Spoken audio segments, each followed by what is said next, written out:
Hello and welcome to Maths with Mr Amison. In this video I'll be talking about the sine rule, how to solve questions using the sine rule. If you need a recap of what the sine rule is and how it works, then please watch the video here or follow the link in the description below. So I'm going to go through two examples in detail and I'm going to let you have a turn. So try and follow along with the working out, make any notes that you feel like you need to, and I'll go through what I've done in detail afterwards.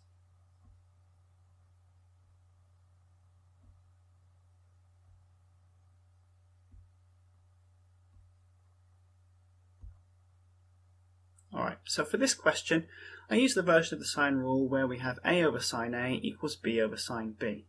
Now, there are two versions of the sine rule, and when we're finding a missing side, this is the easiest rule to go with. Although it doesn't really matter which rule you use, you can still get to the right answer either way. Alright, so in this case we have A, the side, and A, the vertex being opposite each other. We have B, the side, and B, the vertex being opposite each other. That's really important. That always has to be the case. Alright, so we have x over sine 30 is equal to b over to 6 over sine 45. It's worth pointing out that I usually put x in as a, so that we have our unknown variable on the left-hand side of our equation. It just makes things a little bit easier. Alright, now one way you could start to solve this is by cross-multiplying, and that's what I'm showing in this example here. I can cross-multiply to get x sine 45 is equal to 6 sine 30.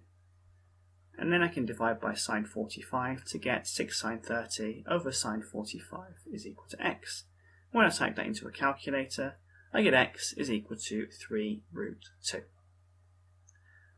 Next example.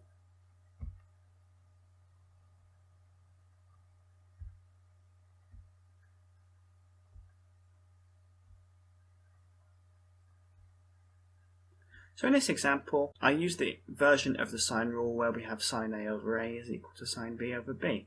You can rearrange to get between these two in a fairly standard way, but this is the version that's usually used for angles because it's a little bit easier. Now, in this case, again, I've used a as my unknown. So I've got my capital A for my vertex here. I've got my lowercase a opposite for my side length here.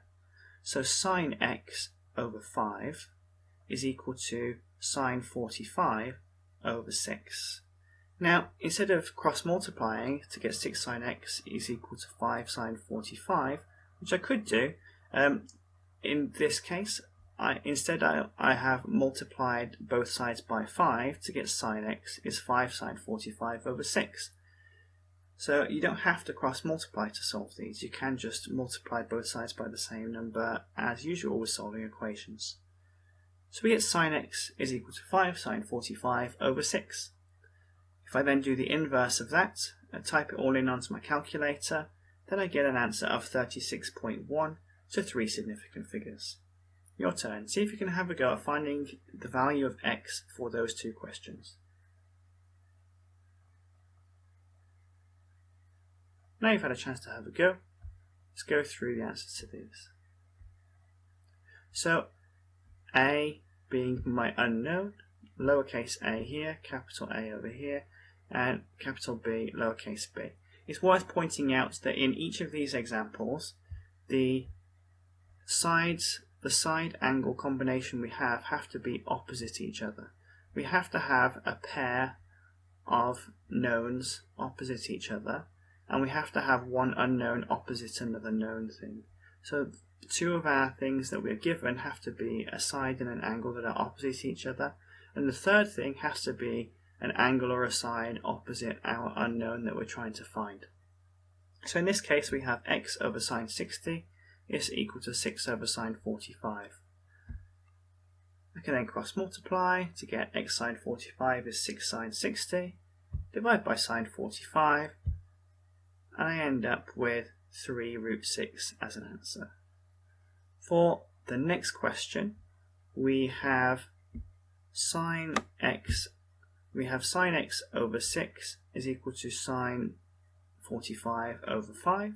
If I multiply by 6, I get sine x is 6 sine 45 over 5. Do the inverse sine of both sides, I get an answer of 58.1 to 3 significant figures. So 6 questions for you to try. Let's see how well you do.